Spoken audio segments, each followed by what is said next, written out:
We have a new member on the panel. By new, I mean someone who hasn't spoken already. That's Prachi Singh. So Prachi Singh is a High Meadows postdoctoral research fellow at the Environmental Defense Fund. She's well known in Ashoka because she was a visiting assistant professor at Ashoka University for a year. And she's also been an associate fellow at Brookings. She graduated from the Indian Statistical Institute in Delhi in 2020. And her research is on the health impacts of air pollution causing events like wildfire and crop burning. So to start off the discussion, I will request Prachi to speak to us for about 5 minutes, and then we'll open up the discussion to the panel, and you can also post your questions to the panel members, both on what the speakers have said so far, as well as any other questions you may have on the economics of climate change. And hopefully one of the members can answer your question. So Prachi, the floor is yours. Thank you, Bhaskar. So I'm very pleased and honored to be a part of this panel. And let me begin by stating the obvious, that we know that we are living in a time when human activity has an impact on global environment. But more importantly, I feel that it threatens the achievements that we have already sort of had in terms of human health in the past few decades. So I'm going to sort of focus on human health and climate. I mean, what impacts does climate change have on human health? And that specifically involves rising temperatures, more heat stress days. And that essentially means that we are looking at higher mortality, particularly for elderly, but not exclusively. And it's not limited to elderly. It also includes neonatal mortality. We have a large section of our society who work in agriculture, which essentially means that they are out in the fields and they are more exposed to such effects which are going to come in the future, and they're going to face higher neonatal mortality. But the effects don't just stop in terms of mortality, they actually spill over to other domains as well. We have evidence from the West that higher temperatures cause more frequent wildfires, and that has been linked to Alzheimer's. So we are also looking at mental health. So this essentially means that we are looking at a diverse set of health problems, which is only coupled by the fact that our health systems are not equipped enough to sort of address them. And it is matched by an equally disastrous health effect profile of air pollution. So we have already an overburdened health system, which is also ill-equipped, and we need to sort of somewhere address it. So when we were talking about sort of geoengineering sort of solutions, that's like a last mile solution, but let's talk about sort of climate resilient health systems as well, which means that we need to actively invest in our health system in preparation to climate change. And when we are like wrapping up in terms of policies that we can take up, we are sort of trying to address multiple problems here. We are trying to address climate change, which means rising temperature. We are trying to address better air quality. And we are also trying to address a bad sort of health system that we already have. So that means that we cannot have like a unisector approach here, but we need to address sort of all of them put together in form of a cohesive policy, which means that, of course, let's focus on phasing out coal, but also focus on more affordable fuels for majority of our population so that it remains affordable. Cleaner fuels remain affordable for a longer duration so that there's a sustained adoption by them. And parallelly invest in our health system so that we are prepared for the worst. And lastly, I would like to add that somewhere I feel that in our electorate, we fail to sort of demand for better air quality, and climate change somewhere misses the mark in terms of our demand. And it's important that we somewhere demand help. I mean, it becomes an election issue eventually. I don't see it as an important election issue yet, but somewhere the responsibility lies on us as well to demand better policies in this respect, which sort of covers all the domains, not just air pollution and not just climate change, but also preparedness of our health system. So that's it. I'll probably stop here and take a pause and listen into my panelists and look forward to their comments. Thank you, Prachi. So I had a question, one for Som and one for the panelists in general. Som, in your talk, you focused mainly on economic impacts. We talked about productivity, wheat productivity, rice productivity, manufacturing output, GDP. But as a sort of a layperson in the field of climate change, from what I read in newspapers, magazines, etc., I thought one of the main reasons for concern is health. So in your talk, you didn't really focus on health outcomes. And I wonder why.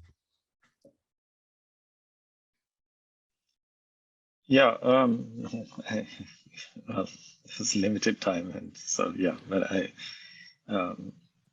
think that health is clearly it's one of the big concerns, and as Prachi pointed out, mortality due to heat stress is really going to be one of those things that is going to be very serious. I guess I sort of touched on that. I kind of implied it, I suppose, when I pointed out that we're going to have a large part of India which will have a mean annual temperature greater than 29 degrees Celsius, which is not a zone in which humans have ever lived in our entire history. So we are going to go outside the zone of experience, and that's probably going to have very bad effects. So that's I guess it's kind of implicit, but I totally agree with it. So that those are sort of kind of, I guess, more extreme. But even if you don't get mortality, you are going to get productivity losses, much lower temperatures, and that we've already seen in the data, right, since the late 90s. So the study I cited is basically using data from the late 90s to so the middle 2010s, and that's we have already seen those. We've already seen those effects, and so they're only going to get worse. Yeah. So, but I don't want to minimize those aspects. I also, in my talk, I didn't really talk about lots of adaptation investments that are going to be needed. Kind of just sort of swept that all into the box of economic development, because a lot of these investments are some things that we would want to make for economic development purposes anyway. But some of them, I guess you could say, are sort of more specifically directed towards climate change. So we do need to strengthen our agricultural research and extension system, which we would want to do anyway. But in particular, because we know that the crops are going to face a lot, and livestock are going to face heat stress. And so we need to get more heat and drought resistant varieties, and that needs a lot of attention. So there's so many other investments that need to be made. We need to be much more sensible about our building codes and regulations, because we're going to face more extreme flooding events, for example. There are lots of things that are going to have to be done at the coasts as well. So, lots of adaptation investments are going to be needed, and, it's going to be very hard to make these investments unless we're a lot richer than we are. So it's really important that we, increase our growth rate, which has kind of slumped a little bit in the last few years. Thank you. So I had a question for all the panelists together, which is that, again, it's more of an ethical issue. So if you take the different countries one by one, should emissions reduction be on the basis of per capita emissions across the different countries, or should it be taking the country as a whole. I guess the reason why I'm asking this is that often one reads about, well, China and India are the biggest polluters, and they should do something. On the other hand, as Som pointed out, countries like the US, they're big polluters, and on a per capita basis, I'm sure the US comes out on top. So what do you think is the solution? And I see that Suzi has something to say.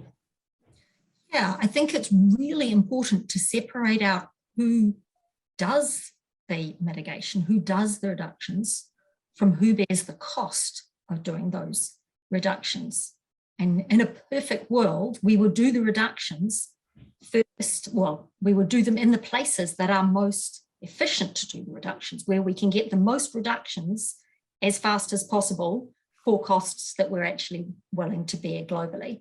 And that tells you a different story about where the reductions are going to happen from any political story. So in an efficient world, there would be a lot of reductions in India and China that would happen quite fast. Also reductions in the United States and in New Zealand and in the EU, etc. And remember that everybody has to reduce ultimately. So this is not a question about who has to reduce ever. It's a question about who has to reduce fastest. So that's sort of the where it should happen is where it's possible and where it's not outrageously expensive.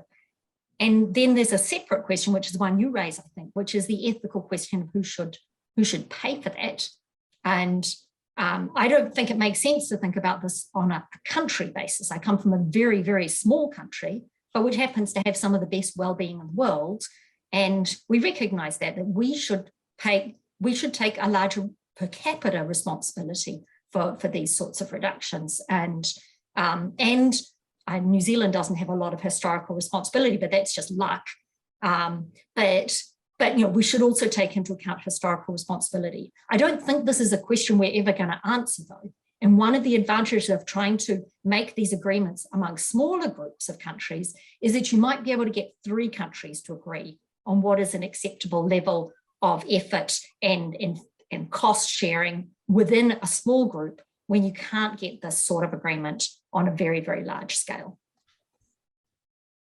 Prachi, you want to come in on this? Oh, yes. I just wanted to add that, of course, our global responsibility in terms of numbers can be less, but I think the argument goes beyond that because even without the numbers that we are seeing in terms of our own responsibility, we have enough reason to still sort of put in these efforts because of high air pollution numbers alone. So if we are going to sort of invest in, say, better air quality by, say, reduction in greenhouse gases, you already are facing an immediate local impact on health and even productivity. So without the reason in terms of, number of, in terms of contribution that India has, we have enough reason to go for it already. Som, you. Yeah, I guess, one idea that I wanted to throw up is something that Raghuram Rajan proposed a year or 2 ago, in which he suggested something that he calls a global carbon incentive. And the idea is essentially that countries which are above the average of world per capita emissions, which right now is about 5 tons per person per year of CO2 or equivalent, would essentially pay into a fund, and countries that are below the world per capita average of emissions, which includes India, China is, I think, a little above the average, would receive payments from this fund, right? And the idea is that the amount that you pay is in proportion to the amount by which your per capita emissions exceeds the global average, and the amount you receive if you're below the global average is in proportion to the amount by which your emissions are below the global average.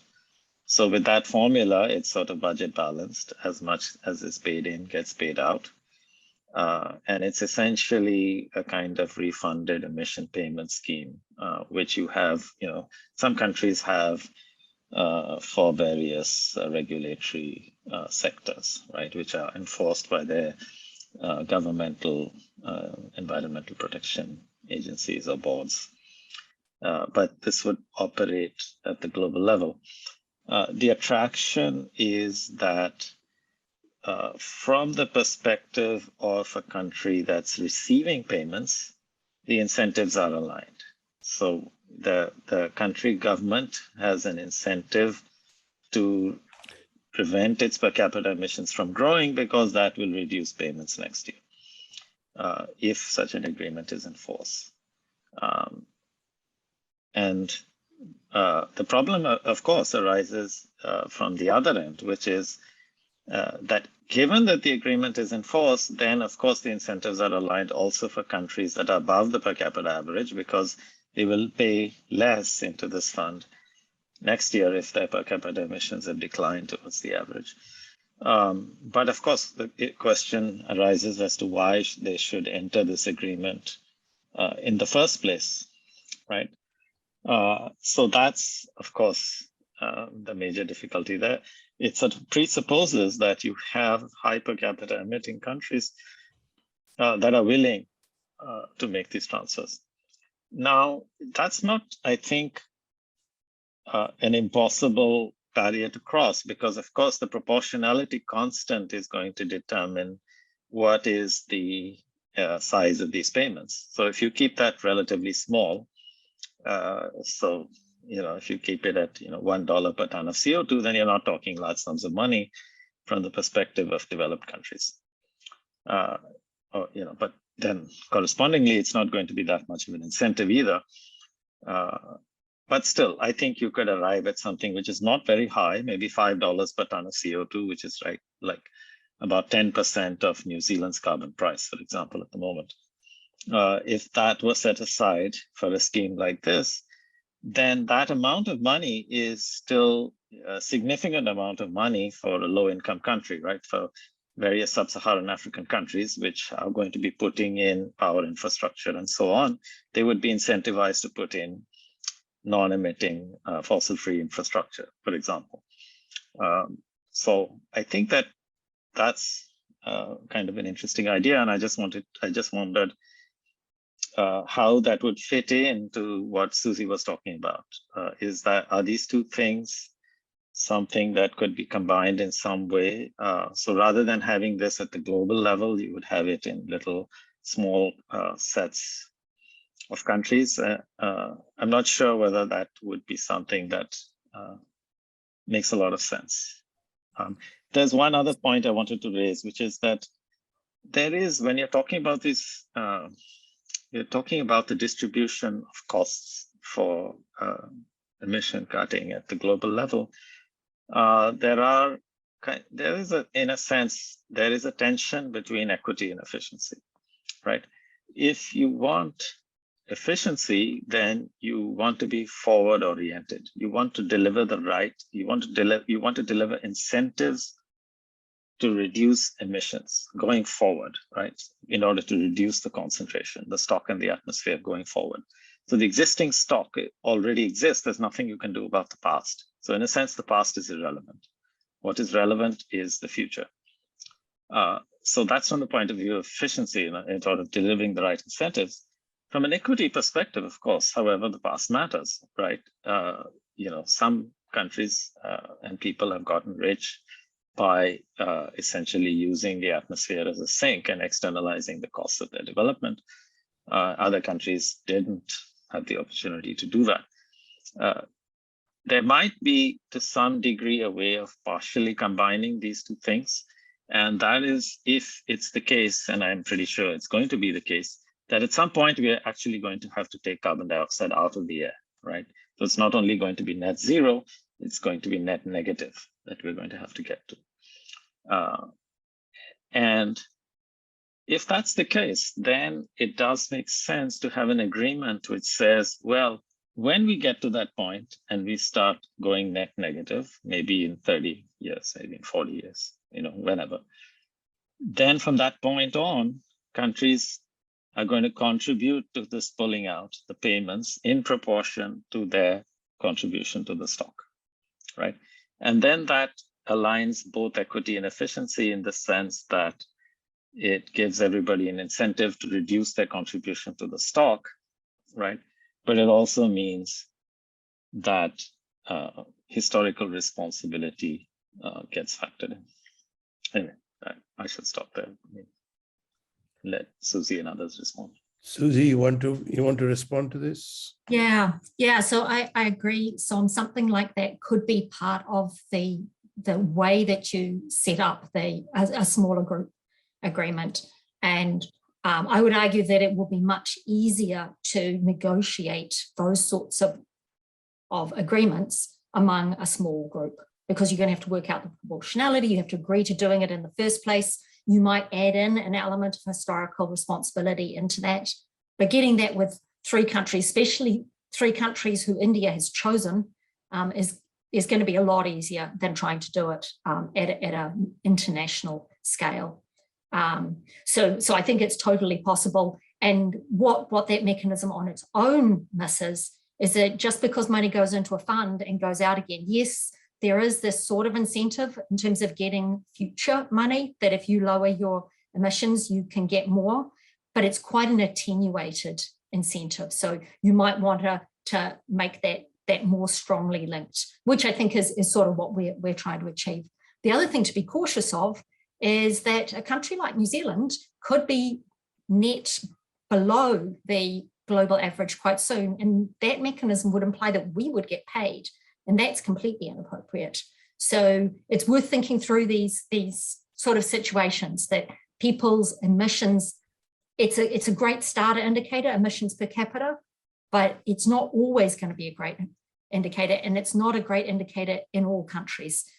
Some quite poor countries have very high levels of emissions, for example, because they have a lot of tropical deforestation. So just the details of it, but I think it could be a really, I love the way that it does actually create those broad incentives. It adds to those broad incentives. Prachi, would you like to come in on this? I mean, I agree. I was actually raising a point that even without these incentives, we should be focusing on decarbonization, or choosing like a better decarbonization policy, because we have enough health reasons to go for such a strategy. But I do agree that a planned strategy like this, which has built-in mechanisms for countries to participate, or to participate in a way that sort of incentivizes them even for the future, where they can sort of take out money when they have negative, net negative carbon scenarios, make sense. Moving on. So when I wrote to you, inviting you to participate in the panel, and asked you what would you like to speak on, you said you wanted to speak on a controversial topic, geoengineering. So would you elaborate on why you think it's controversial? And maybe Suzi and Prachi can say whether they think it's controversial, whether they think it's worth pursuing.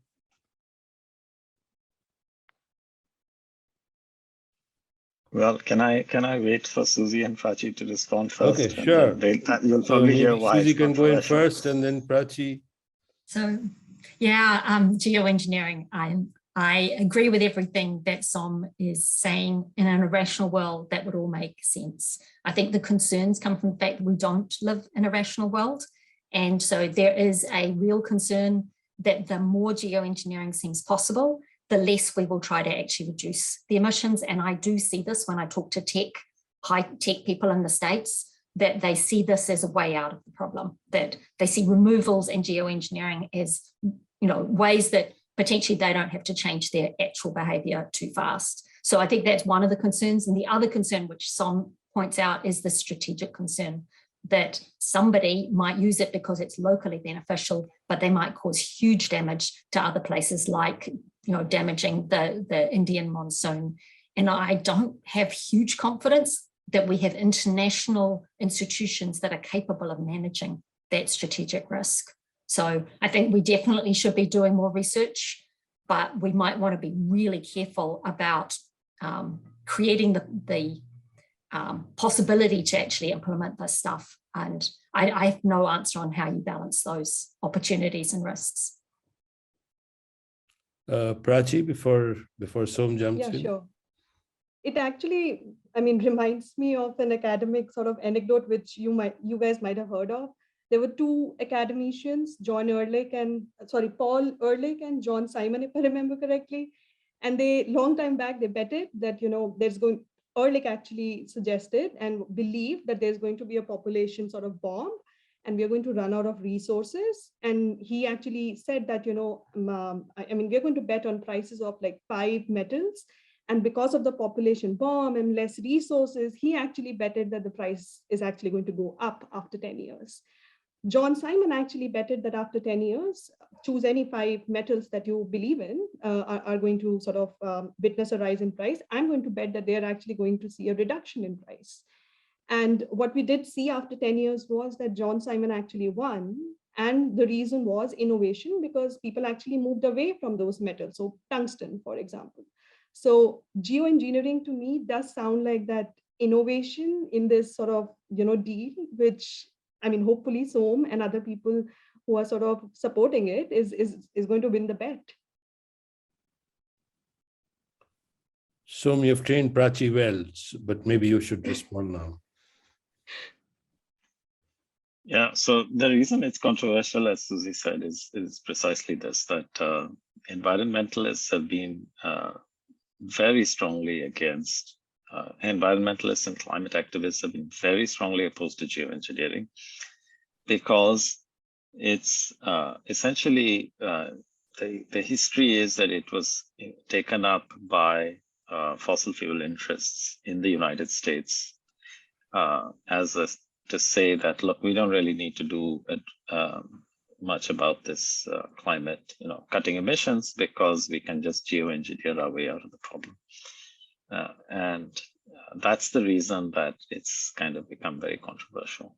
And it's got controversial to the extent that lots of climate activists have very strongly denounced any attempts to even do geoengineering research.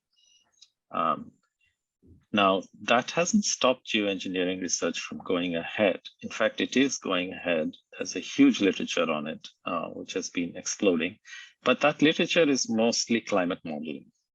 So it's all about running these same climate models that you're running to see what's the future climate is going to look like under various scenarios. And here the scenarios include the injection of aerosols, usually sulfate aerosols, but not necessarily, into the stratosphere, the upper atmosphere, where they kind of spread out, and then they reflect sunlight, so they reduce incoming solar radiation. The reason that this modeling can be done fairly well is because you have some natural geoengineering going on. Every time there's a volcanic eruption, you get this injection of aerosols and you have a cooling effect. But what has been really strongly resisted in this whole debate is for people to actually do experiments, right? To send aircraft into the atmosphere, release aerosols, see what happens, take measurements. There was, I think, a proposed experiment which was supposed to happen in 2019 or something, if I remember right. And it was so controversial that it's been shelved. I think it's not yet been done. Now, that's the part where I kind of part ways with the environmental and climate movements. I think that we have got to the point where it's irresponsible not to do this research. It's really dangerous. And it's particularly dangerous from our perspective in India, right? And it's true that most of these climate activists who are denouncing geoengineering don't live in India. So, they don't really have the standing to make decisions on behalf of the rest of us. Now, of course, their ire is directed at mostly research being done in the developed countries, in particular the US. But I think it's really important that we move on to, more experimental research. The Department of Science and Technology in India has been funding geoengineering research for many years. And it is being done by climate scientists in India. I cited one of those papers, by one of them in my slides. But I think that it needs to go beyond that. It needs to go to the point where we can do actual experiments and get a better sense of how one could do this more safely. And as I pointed out, there's one risk, by the way, which I did not mention. I mentioned ozone depletion, and I mentioned regional climatic changes, which can be adverse, like monsoon weakening and droughts. But there's another risk, which is that imagine that geoengineering is actually adopted at scale. So you get this layer of particles in the atmosphere. The problem is that if for some reason countries decide to stop it, then that protective shield will dissipate in a year or two. And in the meantime, if you've been increasing the CO2 concentration, then you will be out of equilibrium, right? The global temperature will be out of equilibrium and it will basically just shoot up when you remove this protective shield. And that rapid change is going to be even worse than what we are going to face if we don't do it to begin with. So that's another risk, and that's a risk which is essentially a political risk, and therefore, no amount of scientific research is going to be able to deal with that. So that risk is going to remain. But my point is that, look, there's a balance of risks, and the risk of not doing anything is getting worse. It's growing by the day, and the truth is it's greater for the tropical countries. So it really is the tropical countries that should be doing the research. And we haven't yet done it at the scale, I think, that we should be doing it. We are doing it. We're not doing it at the scale that we, I think, should be doing. Okay, thank you. So there's a question from one of the participants. I'll read out the question and maybe anyone from the panel can address it. We have been witnessing COVID effect and yet to know full-fledged information on COVID long-term health risks. With this situation, can we get top priority of finance availability for climate change mitigation, comparing it to COVID research studies and public health? So I guess the question is, there is a fixed amount of money available. Should it be on COVID research and other public health issues or on climate change? Suzi? Very, very briefly, this is a question really to Som and the others, is there a fixed amount of money?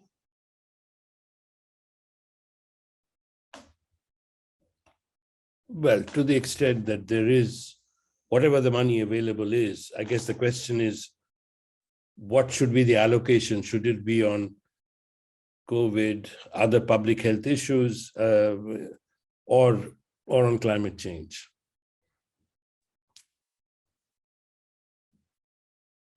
Well, I don't think that's really the right way to frame the question. If we look at R&D expenditures in India, for example, they're a very tiny fraction of the government budget. And so any change in R&D expenditures basically doesn't move the government budget at all. Really, it's negligible. So I think we do need more R&D expenditures, and we do need them in several areas. Certainly public health and COVID as one part of public health is one of them.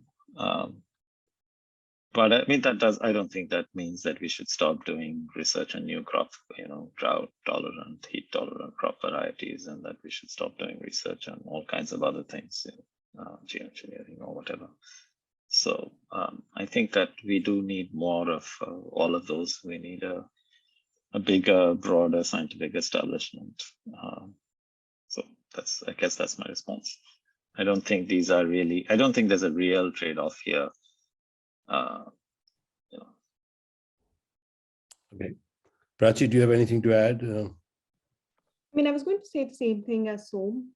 Primarily that people and even politicians tend to react to imminent threats. And that's why we see more investment in, say, COVID. But I agree that I think people still don't believe climate change to be an imminent threat. And hence there is less amount of sort of resources put into it, at least in case of India. So I would say the same thing as Som, that I mean, I would expect to see more resources being sourced towards this particular cause as well, which has equal, if not important, health sort of effects. Okay, the last issue, and that's sort of very tentative question to each of the panel members. Suppose you had complete freedom, complete authority to choose some emission reduction policy, choose and implement, what would you do?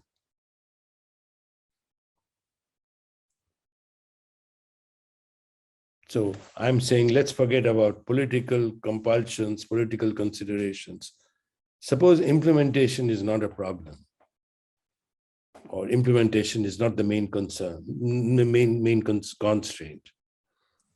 So I'll go, if you like, at very high level. So I'm not going to talk about a policy within India because that's not. I'm not talking about India, actually. I'm talking about the world at large. Totally.